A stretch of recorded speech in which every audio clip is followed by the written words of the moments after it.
서점이 미어터지는 불금을 꿈꾸는 책 팟캐스트 금요일 책에 빠지다 4회 시작하겠습니다.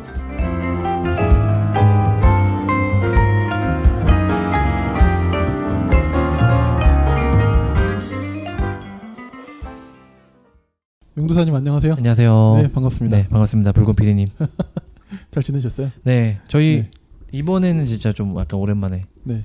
네. 저번에 2주인가 3주 만에. 네, 맞습니다. 뵙는 것 저희가 같아요. 네. 저번에는 3회를 연장으로 그러니까요. 네. 해가지고요. 네. 저희가 벌써 4회를 네. 하네요. 네. 벌써 그리고 한 달이 바뀌어서 한 달 정도 네. 네, 됐는데 6월이 됐네요. 혹시 뭐 주변에 뭐 이렇게 반응 같은 거 이야기해 주신 좀 들으신 반응 이런 거 없어요? 뭐 잘 네. 네. 들으신 분들은 좀 있는 것 같아요. 아, 그래요? 네, 들으신 분들은 좀 있는 것 같고요. 근데 뭐 이렇게 뭐 일단은 맨 처음에는 응원, 뭐 화이팅, 뭐 응원. 그리고 맨 처음에 뭐 1화라든지 이런 것들은 뭐 피드백도 좀 있었던 것 같고요. 네. 그중에 혹시 뭐 기억에 남는 피드백 없으십니까? 제 개인 계정의 댓글로 네. 네, 한 분 패친 한 분이 엄청나게 긴 아주 그 막 되게 긴 내용을 이렇게 볼프의 공공신학 관련해서 네네네 1회를 들으셨군요. 네네네. 네. 댓글 다셔가지고 되게 깜짝 놀랐어요. 아, 네. 감사하죠. 뭐 그런 반응이 있으면. 네. 네. 그러니까 들으시고 꼼꼼하게 해주신 거군요, 진짜로. 네네네. 아, 진짜 네. 이게 하다 보면 제가 이제 다른 팟캐스트도 이제 하고 있잖아요. 네. 사람들이 생각보다 별로 반응이 없어요. 그러니까 반응이 없는 것 같아요. 반응해 주시는 게 너무 감사하고 이걸 들으시는 분들 제발 좀 반응 좀. 네. 네, 저희가 이렇게까지 이야기하는데. 그러니까요. 네. 네, 무풀보다 악플이 낫습니다. 차라리. 네. 그래서 저희가 아직은 이제 처음 시작이니까. 네. 네. 그렇긴 하지만 앞으로 네. 더 많은 분들이 좀 이렇게 해주시겠죠, 뭐. 네. 네, 저희 뭐 가늘고 길게 그냥 쭉 네. 저희들이 재밌게 그냥. 네. 네. 이거 사실은 저 일주일에 한 번 한다고 치면 최소한 1년에 그래도 한 50권은 그러네요. 읽게 되는 거잖아요. 네. 그게 뭐 속독을 하든 뭐 발췌독을 하든 뭐 정독을 하든 어쨌든 저희 지식이 쌓이는 거니까 교양 지식이 저는 네, 그런 생각을 가볍게. 저는 이제 좀 많이 바로바로 까먹어가지고.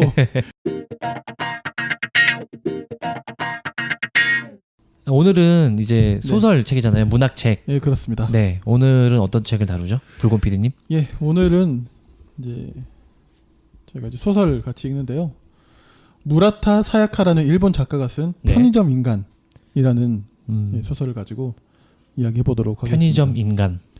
혹시 제목 들어보신 적 있으신가요? 작년 한 11월쯤에 나왔던 책인데요. 이게 보니까 예. 표지를 제가 본 것 같더라고요. 아, 네네네. 약간 이게 제목이랑 표지는 기억이 나는 것 같아요. 일단 제목이 좀 확 와닿죠. 네, 그렇죠? 네, 네. 편의점 인간. 네. 뭔가 좀 예. 괜히 좀 뭐지? 약간 그렇죠. 네, 그런 궁금한. 느낌이 드는 네. 좀 제목이긴 해요. 뭔가 이렇게 좀 끌리는 네. 그런 사람을 끌리게 하는 게 있죠. 음. 근데 실제로도 이 책이 굉장히 잘 나갔습니다. 제가 방금 용도사님하고 확인해 보니까 저는 좀 약간 옛날에 사둔 책이었거든요. 이게. 네네. 근데 용도사님이 최근에 이 책을 사셨는데 무려 33세가 찍혀 있더라고요. 그러니까요. 5월달에. 네네. 네, 그러니까 이게 엄청나게 팔린 거죠. 네. 요즘 소설들 옛날에 같았으면 막 100세 막 이렇게 넘기는 소설들이 네네. 있었는데 지금은 별로 없거든요. 그렇죠. 네. 사실 이 정도면 거의 정말. 네, 몇만 부가 팔린 네네. 건데. 네. 그래서 오늘 이 책 가지고 이야기해 볼 텐데요. 일단 이 책이 아쿠타가와 상이라는 일본의 그 문학상을 수상한 책으로 알려져 있습니다. 아쿠타가와상. 혹시 들어보신 적 있어요? 아니요. 저는 처음 들어보셨어요? 네. 그러니까 이제 이게 소설을 조금 읽어보신 분들이면 네. 특히 일본 소설을 좀 좋아하시는 분들 중에 가끔 음. 들어보셨을 거예요. 네. 아쿠타가와상, 나오키상 뭐 이런 거 혹시 들어보셨는지 나오키상은 모르겠어요. 들어본 것 같아요. 이 두 개를 잠깐 설명을 드리자면 네. 아쿠타가와상은 그러니까 일본 그 이제 소설 순문학 소설 네. 그러니까 순수 문학에 가까운 그 소설들에 있어서 가장 권위 있는 신인상이라고 보시면 돼요. 네. 신인상. 네. 네. 그래서 이 가장 권위 있는 일본의 권위 있는 상인데 이 상을 통해서 등단하거나 어쨌든 이 상을 받은 사람 중에 굉장한 작가들이 많습니다. 굉장한 작가들이라고 하는 제가 하나도 모를까 봐 걱정이네요 지금. 한번 제가 아는 네네. 이제 그 작가들 중에는 제가 알면 하고 모르면 그냥 가만히 있겠습니다. 마스모토 세이초 아세요? 엔도 슈사쿠. 예, 침묵. 알죠. 네. 침묵을 쓴 엔도 슈사쿠. 엔도 슈사쿠도 이 상을 받았습니다. 얼마 전에 영화 나왔던. 네, 맞습니다. 네, 그렇죠.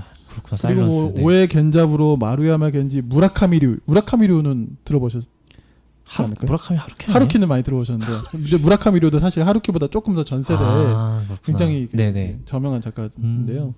그러면은 이 책이 이 상을 받았다는 거는 뭐 네, 그렇죠. 네, 굉장히 일본에서는 엄청나게 정말 그냥 네, 주목을 받는 네. 책인 거죠. 아. 이 아쿠타가와 상이라는 존재가 우리나라 독자들에게도 굉장히 익숙한 일본 문학을 좋아하는 분들에게는 익숙한 그 상이라서 그런 분들에게는 이 상을 받았다. 하는 것 자체가 관심을 받게 되는 엄청난 거죠. 네네. 근데 아까 잠깐 그 제가 언급해드렸던 나오키상은 이제 이 아쿠타가상이 순수문학 쪽의 상이라면 네. 나오키상은 좀 더 대중적인 대중소설에 있어서 가장 권위 있는 상이라고 하더라고요. 네. 근데 이제 사실 이 상은 저도 나오키상 많이 들어보긴 했는데 네. 수상자 먹는 거 보니까 저도 아는 작가는 거의 없더라고요. 근데 아무래도 대중소설이다 보니까 붉은 피디님이 순수 문학을 좀 더 좋아하시나 봐요. 그런 건 아닌데 네. 저도 이제 사실 독서가 많지 않다 보니까 유명한 작가들 위주로 좀 읽었겠죠. 네네네. 네, 그러다 보니 그리고 대중소설은 아무래도 좀 장르적이고 좀 이런 게 강하다 보니까 네네. 우리나라에 좀 소개가 안 된 사람도 좀 있고 네. 그런 거죠.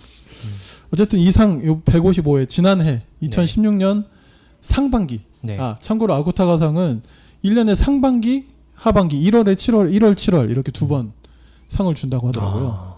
상반기에 이 상을 탔습니다.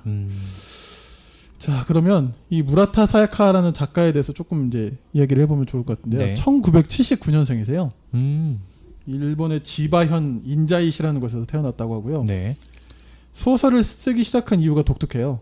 초등학교 시절에 자기가 좀 이야기의 힘을 빌리지 않고는 도달할 수 없는 곳에 가보고 싶다. 그런 생각으로 소설을 쓰기 시작했대요. 그러니까 좀 초등학교 시절에 그런 생각을 했다고 기본적인 하니까 상상력이 뭐 있는 분. 선생 작가 같은 그런 그러니까요. 느낌이 좀 있죠, 그렇죠? 네. 되게 그 문장 자체가 너무 멋있네요. 그렇죠. 네. 네. 보통 저희 초등학교 때 생각해 초등학교 때는 보면 거의 엄마가 뭐, 책 읽으라 네. 그러면 짜증 난다고 막 이러고 이런데 와. 또 네. 그렇고 이분이 이 책 자체가 이제 편의점 인간이지만 사실 자전적인 네. 어떤 자기 이야기를 바탕으로 쓴 책이거든요. 이분이 지금도 편의점 일을 하면서 네, 글을 쓰고 있어요. 그래서 그 아쿠타가상을 수상해가지고 수상한 다음 날도 인터뷰하면서 오늘도 제가 지금 편의점 일을 하고 왔는데요. 라고 하면서 이제 했다고 하더라고요. 네. 지금도 하고 있어요. 네. 그러니까 이 거의 18년째 그 편의점에서 일을 하면서 소설을 써왔다고 하는데 지금 안 해도 될 텐데. 근데 이제 계속 하는 거죠. 그게 뭔가 안정적인 거죠. 이 주인공이랑 정말 너무 닮았네요. 약간 자기를 투영한 게 있는 그러니까요. 거겠죠. 그렇죠? 네네. 그러네요. 그래서 지금도 새벽 2시에 일어나서 글을 쓴대요. 그리고 아침 8시에 이제 편의점을 나가서 일을 하고 오후에 돌아와서 다시 또 글을 쓰고 좀 일찍 잠이 들겠죠. 그러면 그러니까 그걸 이제 루틴처럼 계속 반복을 하는 거죠. 되게 반복되는 삶을 그쵸. 아주 오랫동안 해오신 거네요. 근데 이 책을 읽어보셔서 이제 용두사님도 아시겠지만 굉장히 그 루틴이 느껴지잖아요. 네네 맞아요. 이 주인공도 네. 그러니까 실은 작가도 그런 삶을 굉장히 살았던 거죠. 글을 쓴다는 것이 네. 이게 그러니까 어떤 글을 쓴다는 것에 대해서 의미를 굉장히 많이 이야기하잖아요. 그러니까 저는 이런 뭐랄까 작가들이 우리가 생각하면 사실 소설가, 뭐 시인들 생각해 보면 어떠세요? 글을 막 굉장히 영감을 받아서 막 그런 느낌이 좀 선입견 같은 거 있지 않나요? 그렇죠. 그렇죠. 그런 거 좀 있으시죠? 네. 뭔가 타고난 어떤 재능으로 그냥 막 이렇게 막 그리고 막 왜 작곡가 이런 사람들도 좀 비슷하지만 우리가 갖고 있는 생각 중에 막 고뇌에 쳐서 막 종이 꾸기고 막 이러다가 네 맞아요. 필 받으면 막 네. 미친 듯이 쓰고 막 이런 거 떠올리는데 사실 많은 작가들이 굉장히 뭐랄까 이걸 그 노동의 관점에서 접근을 하더라고요. 이 시간을 딱 정하고 글쓰기 시간을 정하고 그 시간에는 하고 하루에 그래서 어떤 작가들은 장강병 작가 같은 사람들이 대표적인 예인데 프리랜서로 어쨌든 집에서 계속 글을 쓰는 거니까 하루에 분량을 정해놓고 그 분량이 나오지 않으면 굉장히 이제 좀 괴로워하고 그렇다고 하더라고요. 그러니까 이분도 아마 뭐 좀 느낌은 다르긴 한데 어쨌든 자기가 쓰는 글에 대한 어떤 책임의식 본인에겐 사실 루틴 같은 거라서 굉장히 익숙한 걸 수도 있지만 어쨌든 좀 그런 좀 장인 정신이랄까 좀 그런 게 좀 느껴지긴 했어요.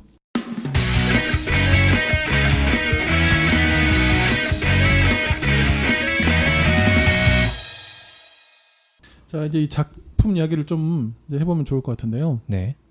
일단 주인공은 발음이 저만 어렵나? 후루쿠라 게이코. 후루쿠라 사람의 게이코. 제목 이렇게 사람이 등장합니다. 이 사람이 이제 주인공이고요. 아까도 앞에 좀 이야기했지만 이 작가분하고 되게 비슷해요. 네. 여성이고. 네.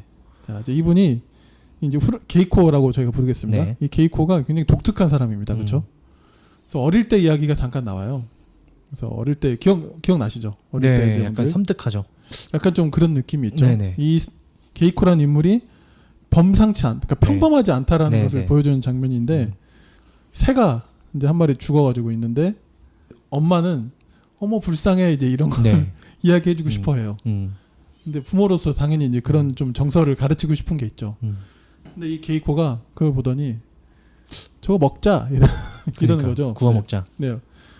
그래서 막 거기서 이제 충격을 받은 거죠. 네. 근데 이제 이게 1인칭으로 쓰여진 스토리인데 이 사람의 이 게이코 입장에서는 이게 그렇게 이상한 일이 아닌 거예요. 그러니까 이 사람의 시점에서는 그러니까 왜 이런 생각을 하냐 이런 게 드러나는 건데 어차피 아니 닭은 그렇게 잡아 먹으면서 맛있게 먹으면서 새도 사실 어떻게 보면 우리가 먹을 수 있는 대상인 거 아니로 생각한다면 이 게이코에게는 너무 당연한 거인 거죠. 그러니까 이게 전 그중에 이제 인상적인 대사 중에 하나가 왜 오랜만에 죽었는데 그렇게 말하는 대목이 있어요. 맞아요. 게이코가. 네. 있고 한 번은 또 뭐였죠? 친구들이 선생님 싸우는 친구들을 말리러 간. 친구들이 싸우니까 이제 말려라 해가지고 말리러 가는데 어떻게 했죠? 체육 시간에 초등학교 때 이제 체육 시간에 남자애들이 막 자기들끼리 싸우고 있는데 누가 쟤 좀 말려봐 하니까 얘가 삽을 들고 가서 내리 찍어버려요. 그러니까 그게 제일 빠르다고. 음. 네. 말리라고 이렇게 말았네요. 말리라고 해서 가장 빠를 것 같은 방법으로 말렸어요. 그렇고요. 아까 또 이제 저기 용두사님 이야기해주신 부분 선생님이 이제 막 TV를 보니까 그 바지를 벗기면 말을 멈춘다고 해서 선생님 여자 선생님의 치마를 이렇게 내리는 그래서 그 선생님 아주 당황하고 주변 사람들 아주 놀라게 하는 그런 것도 그러니까, 나오죠. 그러니까 이런 네. 거예요. 그러니까 네. 굉장히 독특하잖아요, 그렇죠? 그래서 이제 이 가족들이 항상 특히 부모님의 걱정거리가 됐었을 것 같아요. 그래서 이제 이 사람도 계속 고민을 하죠. 내가 과연 이 세계에서 적응할 수 있을까, 살아남을 수 있을까, 뭐 그런 고민을 쭉 하는 거죠. 그러다가 게이코가 편의점에 취업을 하게 됩니다. 스마일마트 히로마치 역전점. 근데 여기가 이제 네. 오픈하게 돼가지고 직원을 뽑는 광고를 이제 본 거죠. 채용 공고를 보고. 그래서 이제 처음에는 이제 이 사람이 처음부터는 내가 이걸 잘할 수 이런 걸 가지고 갔던 게 아니고 이걸 하면 이 일을 하면 내가 조금 더 좀 보통 사람처럼 내가 과연 일을 할 수 있을까 이런 생각을 가지고 있었던 거예요. 네네. 근데 편의점 일이 생각보다 굉장히 자기한테 잘 맞고 이 일에 굉장히 적응을 잘합니다. 그래서 점원들 교육하는 그 장면들이 나오는데 시킨 대로 하고 이런 것이 굉장히 쉬운 거죠. 오히려 네네. 차라리 네. 누가 시키니까 그대로 하고 직원 교육 받을 때 자기가 이렇게 해내는 모습 때문에 칭찬을 받고 이런 모습에 막 나름 희열을 갖고 이러면서 이제 하죠. 그래서 이런 대목이 나와요. 그때 나는 그러니까 이제 그 편의점에서 일하기 시작하면서 그때 나는 비로소 세계의 부품이 될 수 있었다. 나는 지금 내가 태어났다고 생각했다. 세계의 정상적인 부품으로서의 내가 바로 이날 확실히 탄생한 것이다. 이런 장면이 나옵니다.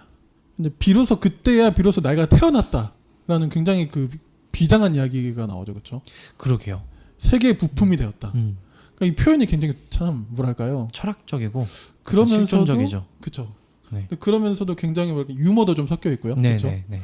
그러니까 편의점 사실 취직한 것으로 자기가 이렇게 이 어떤 사회생활에 대한 이렇게 만족감을 누리고 자존감을 높이고 이런 장면들이 좀 유머스럽기도 하지만 동시에 굉장히 좀 의미심장한 부분도 있고 그렇죠.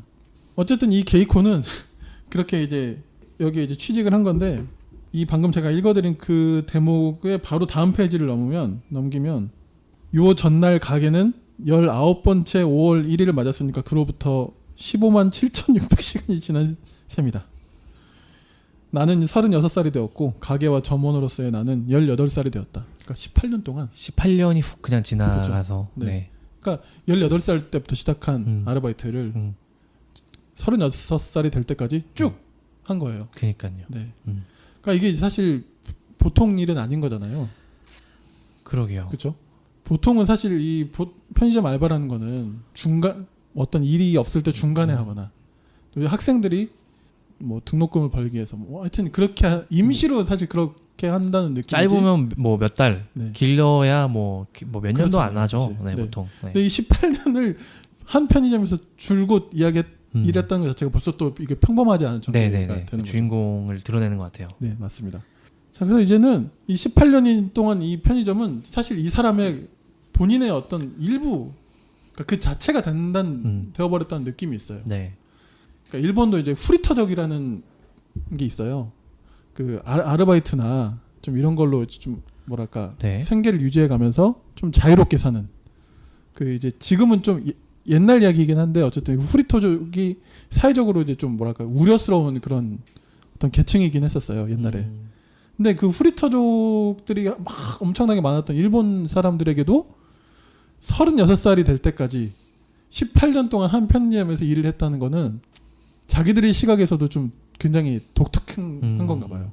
왜냐하면 이제 소설에서 보시면 이 사람은 굉장히 걱정하잖아요. 걱정하고 막 다 친구들은 주변의 친구들은 아이를 가졌고 결혼을 했고 아이를 낳기 시작했고 여전히 나는 솔로고 연애도 안 해봤고 그런데 편의점에서 여전히 일을 하고 있다. 그럼 사람들이 그 이야기를 들으면 다 당황하고 막 그렇잖아요. 그렇죠? 네. 그래도 이제 게이코는 이 삶을 계속 살았던 건데 그러다 이제 중간에 시라하라는 그 아주 변태적인 이상한. 네. 사실 이상한 저는 게이코보다 사람이죠. 더 이해할 수 없는 사람이 이 시라하였죠. 그렇죠? 시라하라는 이 남자가 편의점에 이제 들어오게 됩니다.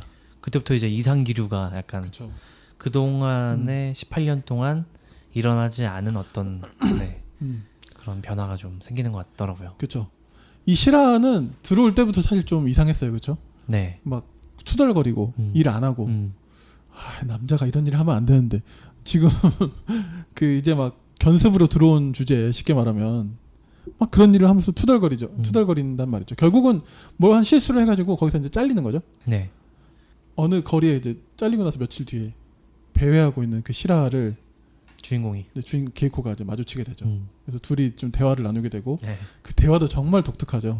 독특하고 그리고 나서 이제 그 전개되는 그 스토리가 굉장히 또 저는 좀 놀랐어요 거기서. 어떤 점이 좀 갑자기 놀라우셨나요? 파격적. 그러니까 갑자기 케이코가 독특하죠, 되게. 네. 네, 그 시라 어쨌든 여성 주인공이 남성 그 시라에게 너가 만약에 그렇게 세상에서 너가 막 되게 막 버림받은 존재고 막 강간당한다고 이렇게 얘기를 남잔데 맞아요. 시라가 나는 세상에 강간당했어. 뭐 세상에 이런 날 식으로 강간해 얘기를 막 이런 하죠. 식으로 얘기하잖아요. 그러니까 케이코가 갑자기 그러면은 너 나랑 결혼할래?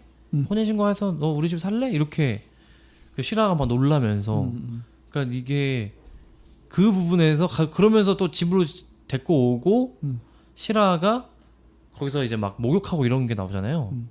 그래서 약간 좀 깜짝 놀라면서 조금 이제 네 약간 이거 뭐지? 네. 이거 이런 소설이었나? 막 이런 생각이 좀 들었었죠. 그러니까 굉장히 일종의 그 허무주의의 그 어떤 끝판왕을 보여주는 그런 캐릭터들인 거죠. 네. 저는 이렇게 그런 느낌을 좀 받았고 어차피 나는 세상과 어울리지 못할 바에는 그냥 내가 내 마음대로 살겠다가 사실 시라의 그 어떤 자기 철학인 거예요. 네. 철학이라고 말하기도 좀 그렇긴 한데 근데 이런 생각을 가진 시라와 또 18년 동안 편의점에서만 일을 하는 그 게이코가 맞닥뜨렸을 때 그 서로의 대화와 또 같은 집에서 동거 아닌 동거를 하게 된 그 네. 상황들이 어제 계속 이런 표현을 많이 쓰는데 묘하고 독특하고 네. 좀 그렇게 흘러가는 것 같아요. 네, 네. 그러니까 그리고 이제 재밌는 거는 먹이라는 표현을 써요. 그럼 내가 여기서 같이 지내는 대신 밥은 제공해 줄게. 이러면서 근데 사실상 이러면 네가 먹는 밥은 먹이나 다를 게 없지 않냐? 앞으로도 계속 내가 먹이라는 표현을 쓸게. 이러면서 자기들끼리 먹이라 그래요. 네. 그래서 먹이를 먹고 재미있죠. 그러니까 굉장히. 케이코 주인공이 뭐 생물 뭐 이런 내가 살아 있음을 느낀다. 그리고 나는 비로소 온전한 뭐 생물로 태어난 것 같다. 막 이런 얘기를 하잖아요. 그러니까 좀 되게 동물에게 빗대는 표현들을 이렇게 인간에게 많이 쓰고 본인도 약간 그런 식으로 약간 보는 것 같아요. 그게 좀 되게 독특했어요. 그러니까 처음에 저희가 얘기했지만 태어났다라는 표현을 썼어요. 편의점에 들어갈 때 비로소 태어났다. 그러니까 그 말은 결국 자기 스스로를 뭐 동물 이렇게 비유하셨다고 했는데 인간으로 안 본 거죠, 그렇죠? 네. 어떻게 네. 생각하면 네네. 태어나기 전의 존재인 거죠. 그래서 이 제목도 편의점 인간인데 이 사람 게이코에게는 편의점이 아니면 자기가 인간이 될 수 없는 거예요, 그렇죠? 네네. 네. 우리도 사실 사회를 살아가면 우리 직업이나 어떤 직위 이제 사회생활을 하다 보면 그런 게 먼저 나오게 되잖아요. 뭐 사장, 뭐 부장, 뭐 대리, 뭐 저희는 이제 뭐 간사 이런 걸로 불리는데 네. 그런 게 없으면 굉장히 자기를 설명하기 되게 어렵지 않나요? 그렇죠? 그러니까요. 이거 소설을 읽으면서 그런 것도 좀 저는 떠올려주고 그랬는데 나를 인간으로 규정짓는 것이 무엇인가를 고민하게 됐어요. 그러니까 예를 들면 이 책에서는 편의점 인간이라고 규정을 했잖아요. 네. 그러면은 만약에 용도사를 저를 어떤 인간으로 규정을 할 때 그럼 나는 무슨 인간, 무엇 인간으로 규정할 수 있을 것인가 이런 게 문득 고민이 되더라고요. 그만큼 나에게 중요한 장소 혹은 시간 어떤 개념 그런 것들이 있을까 이런 생각이 들고 어떤 의미에서는 지금 그러니까 일반 평범한 사람들 입장에서는 이 주인공이나 특히 주인공 게이코가 되게 이상한 사람처럼 비춰질 수 있을 것 같은데 오히려 주인공의 시선에서는 나머지 사람들이 마치 살아있지 않은 것 같은 그런 것 같은. 그래서 제가 내가 살아있나? 내가 인간인가? 이런 생각이 그냥 살짝 좀 들었어요. 되게 재밌는 경험이에요. 이런 경험이 이런 생각을 오랜만에 해요. 그 살면서 진짜 한두 명, 두세 명 되게 독특하다고 느낀 그런 친구 혹은 뭐 지금 기억도 나지 않은 어떤 사람들이 있었는데 그 사람을 딱 오랜만에 마주한 것 같은 그런 느낌? 네, 그런 느낌이었어요. 이 게이코를 보면서 그냥, 주인공 보면서. 그렇죠. 저희도 살다 보면 꼭 그 자기 세계에 취해가지고 막 네. 이렇게 자기 이야기만 하는 그런 있잖아요. 그런 느낌을 네네. 말씀해 주시는 것 같은데 어느 순간 이게 모호해질 때가 있어요. 우리가 계속 중간 정도까지는 이 게이코가 정말 특이하다, 독특하다라는 생각을 떨쳐버릴 수 없을 그런 전개이고 그런 묘사이긴 한데 네. 가면 갈수록 게이코를 둘러싼 사람들이 게이코에 대해서 막 이런저런 말을 하고 평가를 내리고 네. 그 말을 하는 데 있어서 보면 그 사람들은 정상인가? 저는 그런 생각을 또 하게 됐어요. 그거를 이 소설이 드러내는 것 같아요. 그렇죠. 네, 저도 그 생각 되게 많이 했거든요. 근데 생각해 보면 게이코는 누구에게 그렇게 폭력적이지 않거든요. 그니까요. 네. 네. 그러니까 게이코에게 왜 결혼 안 했어? 왜 너는 일반 사람들과 너 나이 때쯤이면 사는 그런 어떤 일반적인 모습을 왜 안 해? 이런 어떤 여러 가지 규정과 형식을 가지고 게이코에게 물어보는데 게이코는 그게 오히려 너무 당황스럽고 저 사람들 왜 저러지? 이런 질문들을 하는데 그게 되게 좀 독특했어요. 네. 그러니까 우리가 저희도 사실 굉장히 무의식적으로 되게 나도 모르게 물어보는 그런 게 사실 네네. 있어요, 그렇죠? 뭐 저기 직장생활 뭐 하세요? 어떻게 뭐 어디 사세요? 뭐 약간 그런 그 사람을 이렇게 단계를 네 이렇게 파악할 수 있는 그런 것들을 막 물어보잖아요.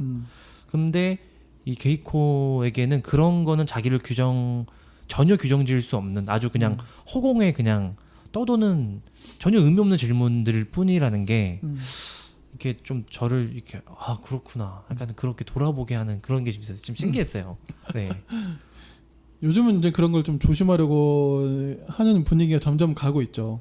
근데 대표적인 예로 그런 거잖아요. 추석에 명절에 네. 가면 막 그 어른들의 쓸데없는 질문들 있잖아요. 왜 시집 안 가냐? 네. 너 언제 뭐 요즘 뭐 취직 여기 뭐 취직. 취업은 준비하고 있어? 뭐 이런 네, 것부터 시작해서 맞아요.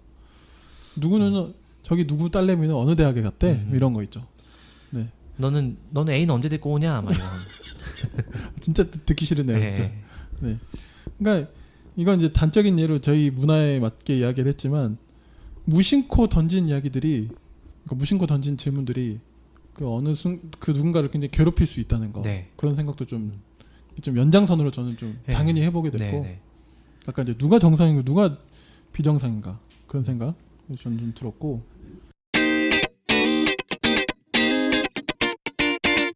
그래서 네.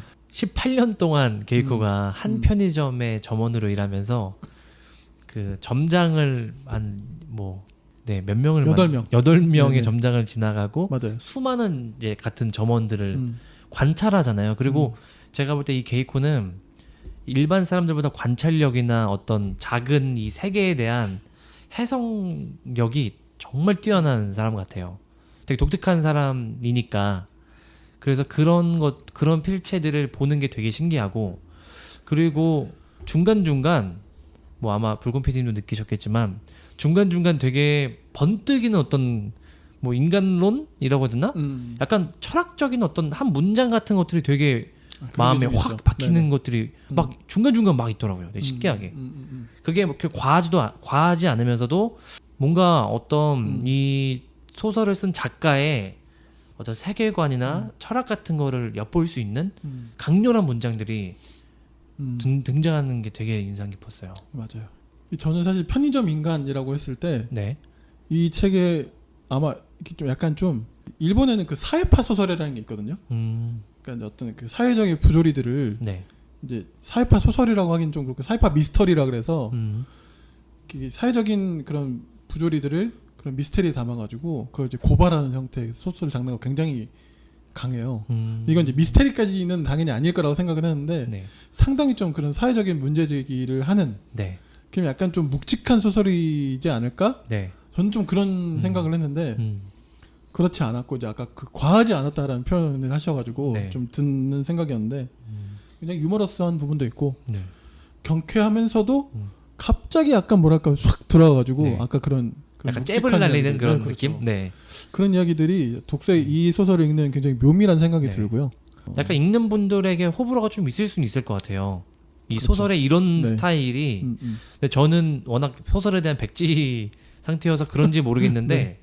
저는 이런 스타일이 저한테는 좋은 것 같아요. 1인칭 시점의 소설이라는 것도 되게 그 사람의 내면을 들어보면서 그 사람을 좀 깊이 볼 수 있는 것도 좋았고요. 그리고 저와 전혀 다른 것 같은 독특한 사람의 세계를 보는 것 같은 느낌이 너무 좋았어요. 네. 1인칭 소설이 좀 그런 점이 강점이 있는 것 같아요. 왜냐하면 의식의 흐름이 끊임없이 드러나는 거잖아요. 네네. 근데 3인칭이나 어떤 그런 소설들은 굉장히 좀 더 그 관조적으로 갈 수밖에 없기 때문에 네네. 설명체고 좀 그렇긴데 이제 1인칭은 좀 저한테 1인칭이 좀 그런 맞나? 게 있죠. 저 전에 네. 그냥 3인칭 그런 약간 소설 같은 걸 읽다가 좀 몇 번 실패한 적이 있거든요. 중간에. 좀 아무래도 확실히 좀 지루할 수 있죠. 네네. 객관적인 네. 묘사가 일단 드러나야 되니까. 네. 저희가 앞으로 1인칭 소설을 좀 많이 찾아서 편의점이라는 이 현대에 생겨난 특히 우리나라에는 뭐 지금 일본에는 뭐 5, 6만 개, 우리나라에는 뭐 3, 4만 개 이렇게 얘기를 하고 근데 또 아이러니한 건 교회도 뭐 편의점만큼 많다 이런 뭐 그러니까 그게 사실 네. 편의점이 그만큼 많고 그만큼 우리 현대인의 실생활에 아주 깊숙이 들어가 있고 저도 퇴근하면서 집이 약간 좀 이렇게 산 동네여서 네. 올라가는 길이거든요. 네. 한 10분 정도 올라가는 길에 편의점이 두세 개 나와요. 그러면 그 편의점 중에 한 군데는 들어가서 뭐 이것저것 뭐 간식거리나 이런 거 요깃거리 사고 올라가고 이게 제 하루의 삶에 거의 들어있는 패턴이거든요. 그만큼 우리 삶에 깊숙이 들어와 있는 건데 또 한편으로 아까 살짝 이제 일본 뭐 문학의 사회성 이런 것들 얘기를 하셨는데 편의점의 이런 어떤 너무나도 간편하고 너무 간소하게 모든 것을 빠르게 주는 이런 게 약간 이 현대 사회의 약간 파괴적인 모습을 보여주기도 하잖아요. 어떤 면에서는. 그렇죠. 왜냐면 동네 가게들 이제 다 사실 편의점이잖아요. 그러니까요. 네. 다 브랜드 편의점들이어서. 옛날에는 무슨 슈퍼 이런 거 되게 네. 많았거든요. 그리고 이 게이코가 일하는 편의점도 24시간이라는 게 계속 나오고 24시간이라는 거는 결국 누군가는 밤을 새서 일을 하고 이런 거를 보면서 편의점 인간이라는 제목 자체가 양면성을 좀 띠는 것 같아요. 어떤 편의점 인간이 서글퍼요 한편으로는. 그렇죠. 편의점 그러니까 인간을 규정짓는 그 앞에 단어에 편의점이 들어간다는 게 그러네요. 한편으로는 되게 그렇지. 서글프면서 근데 또 이 소설이 되게 매력적인 게 그런 서글픈 느낌의 어떤 묵직하고 막 사회적인 막 비판적인 느낌으로 가는 게 아니고 오히려 되게 아주 이 설명하기 어려운 낭만적이고 독특한 주인공을 통해서 그 편의점이라는 장소에 엄청난 애정과 마지막 뭐 마치 편의점을 하나의 내가 사랑하는 맞아요. 사람처럼 그 편의점이 이 사람의 그냥 우주 자체잖아요. 이런 걸 보면서 자기의 세계죠. 네네. 유일한 세계. 그런 거 보면서 편의점에 대한 사회적인 그런 것들에 대한 좀 부정적이지만 한편으로는 내가 이렇게까지 사랑하는 어떤 장소, 어떤 이런 공간이 있나? 나에게 이런 공간, 장소가 있나? 이런 생각이 문득 들면서 나도 나에게도 이런 장소가 있으면 얼마나 좋을까. 그렇죠. 그러니까 이게 네. 사회 안에서의 한 인간으로서의 나가 있지만 정말 근데 그 어떤 주관적인 나가 있잖아요, 그렇죠? 네. 근데 아까도 그런 이야기로 들리네요, 저도. 그 사회 속에서의 나는 잃어버릴 수 있는데 주관적인 나까지 잃어버렸을 때 사람은 굉장히 불행해질 거잖아요. 근데 이 게이코는 그 주관적인 나는 전 잃어버리지 않았다고 생각해요. 네. 그러니까 아까 그 이야기를 저도 해주신 네네. 거라고 좀 받아들여지고 그렇게 되면 사실 우리가 그러니까 이게 사실 좀 오해의 소지가 있을 수 있는데 네. 이게 그렇다면 무슨 일종의 약간 그 자기 만족형의 어떤 자조론이냐 이럴 수 있잖아요. 실제로 일본 사회가 그런 청년들에게 있어서 그 자조론이 굉장히 네. 팽배해서 막 그 문제가 나왔죠.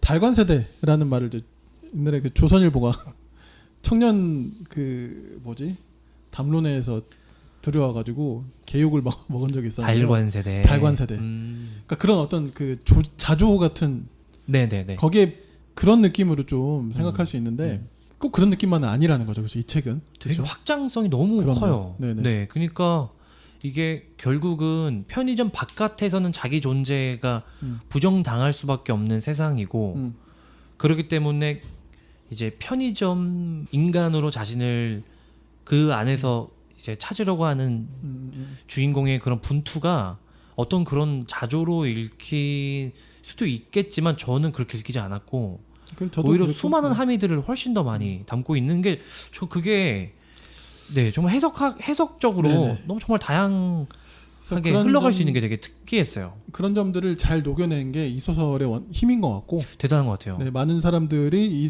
책을 결국 이제 아쿠타가와 상이라는 굉장히 저명한 상까지 받기 이르는 것도 이 소설의 힘이 이제 그런 게 아닐까 좀 싶어요. 이게 네. 200쪽 정도밖에 안 되는데 또 한 쪽마다 이렇게 글씨체도 크고 이래서 엄청 사실 분량은 뭐 그냥 중편이죠, 빨리 읽을 수 중편. 있거든요. 네. 빨리 읽을 수 있는데 묵직함이라고 해야 되나? 상상력 이런 것들을 되게 많이 주고 그런 생각이 맞아요. 많이 들었어요. 네. 네. 그래서 주인공에게 편의점이라는 것은 결국 구원이잖아요. 어떤 의미에서는 그렇죠. 구원이고 자기 자신을 발견하게 해준 그런 공간이어서 사실 저는 편의점 가면 그렇지 않나요? 편의점 가면 어느 공간보다도 더 약간 차갑게 그냥 그 편의점 알바하시거나 뭐 점원하시는 분한테 음식물 그냥 뭐 살 거를 그냥 던져주고 그 사람은 찍고 얼마입니다. 네 하고 돈 주고 그러고 돌아오고. 그렇죠. 네. 편의점에서 어떤 인간을 찾는다는 것은 사실 가장 인간을 찾기 어려운 그러니까요. 가장 내가 필요한 것만 하고 딱 나오는 그런 장소가 편의점인데 맞아요.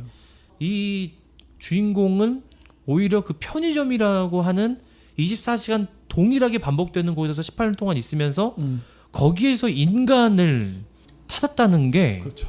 그게 이런 게 던지는 게 아이러니인데. 네네네. 네. 되게 여러 가지 생각에 꼬리를 좀 무는 이런 느낌이어서 되게 재밌었어요. 예전에 그리고 들었던 이야기 중에 하나가 좋은 소설은 아이러니를 잘 만들어진 아이러니를 제공하는 게 좋은 소설이다. 뭐 네. 그런 이야기도 제가 생각이 나는데 맞아요. 생각해 보면 진짜로 옛날에 편의점 없을 시절에 네. 무슨 동네 슈퍼 있을 때 그 슈퍼 아줌마 야 누구 또 왔냐? 맞아요. 이게 네. 뭐 그거 사러 왔냐? 이러면서 아예 먼저 꺼내주고. 네. 제 기억이 나는 게 옛날에 저는 이제 작은 소도시에서 지방의 소도시에서 저는 그 어린 시절에 자랐는데 네. 맨 처음에 제 기억나는 편의점이 등장한 그 도시의 편의점이 그 최촌지 어쩐지 공식적으로는 모르겠지만 역 앞에 그 미니스톱이 생겼어요. 아 미니스톱.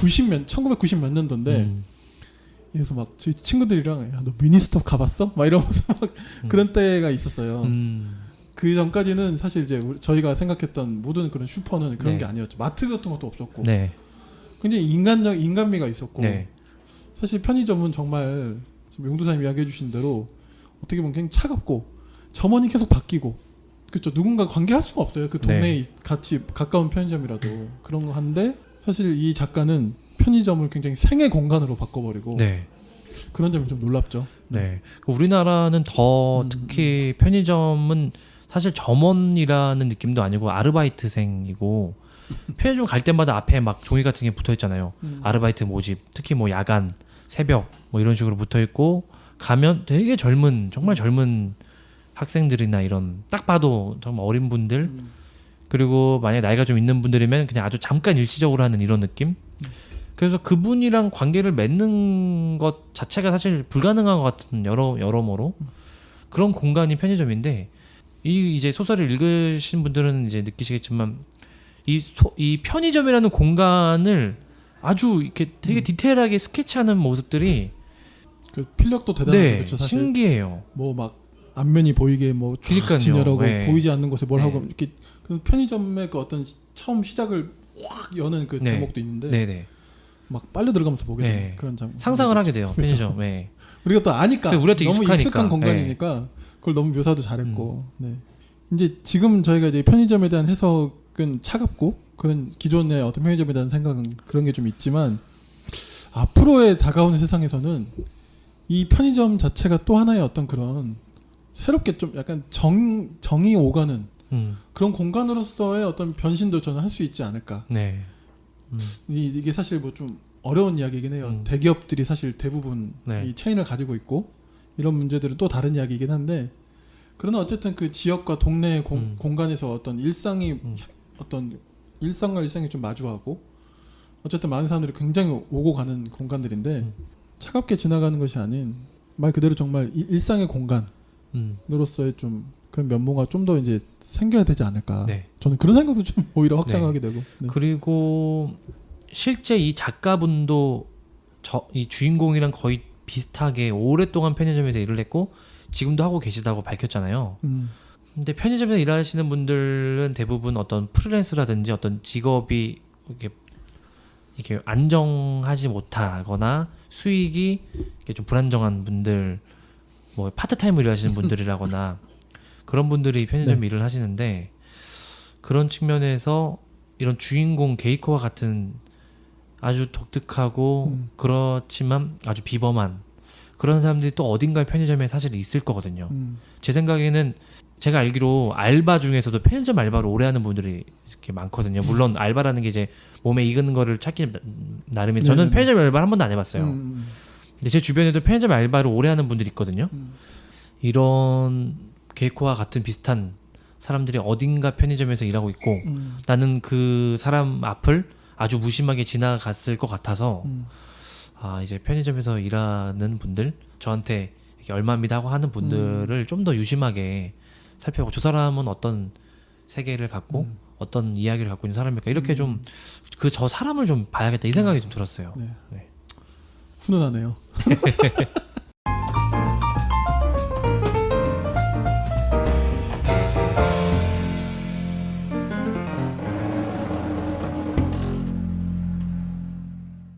네, 오늘 저희 금책바 사회 맞죠? 네, 사회 자꾸 맞아요. 회가 헷갈리지? 죄송합니다. 무라타 사야카가 쓴 편의점 인간에 대해서 이야기해봤습니다. 마지막으로 저희 한마디씩 하고 마칠까요? 네네. 그러면? 저는 그냥 이 생각이 들었습니다. 나를 인간으로 규정 지을 수 있는 장소 혹은 공간이 있는가 이런 생각이 들었어요. 네. 좋네요. 예, 저도 100% 동감이 되고요. 저는 그랬으면 좋겠어요. 네. 독서 인간 뭐 약간 책 인간? 아니면 뭐 서재 인간 서점 아니면 인간? 뭐 집 인간 뭐 그러니까 뭔가 네네. 어떤 정말 저자만큼 아니더라도 뭔가 애정 있는 공간을 갖고 싶다. 네네. 그런 게 별로 없는 것 같아서 그 생각이 들었습니다. 네. 저도 그 오랜만에 좀 일본 소설을 읽었거든요. 네. 한때 일본 소설에서 좀 약간 떠나 있었어요. 왜요? 요즘은 안 그런데 예전에는 그 일본 소설하면 저는 가지고 있는 선입견 같은 게 있었거든요. 이제 우울하고 막 보고 나면 막 네네. 미칠 것 같은 그런 걸 또 막 군대에서 읽어가지고 막 그 우울함이 막 침상을 뚫고 막 내부반 침상 뚫고 막 내려가고 이랬는데 대체적으로 좀 그 일본 작가들의 컨텐츠가 좀 독특한 게 있잖아요. 특히 네. 만화 쪽은 뭐 완전히 일본 만화 좋아하시는지 모르겠는데 이 책 역시 굉장히 독특한 책이긴 하나 저희가 한번 지금 이 편의점이라는 그 많은 사람들이 공유하고 있는 그 공간에 대한 새로운 접근을 할 수 있는 그런 어떤 이야기로서 네. 굉장히 주목할 만하고 네. 한 번쯤 좀 읽어볼 만하다. 저도 그런 생각이 좀 들었습니다. 네. 과연 그 게이코가 비정상인지 아니면 그들을 둘러싼 일반적인 평범한 사람들이 정말 그 비정상인지 좀 저는 생각해 보게 되는. 또 후반부에 또 여러 가지 또 스포일러라서 말은 못하지만 또 약간 반전도 있고 또 충격도 있고 그래서 네. 되게 재밌었어요. 네, 오늘 그러면 편의점 인간 이야기 이걸로 제가 마치도록 하겠습니다. 수고하셨습니다. 수고하셨습니다. 감사합니다. 네.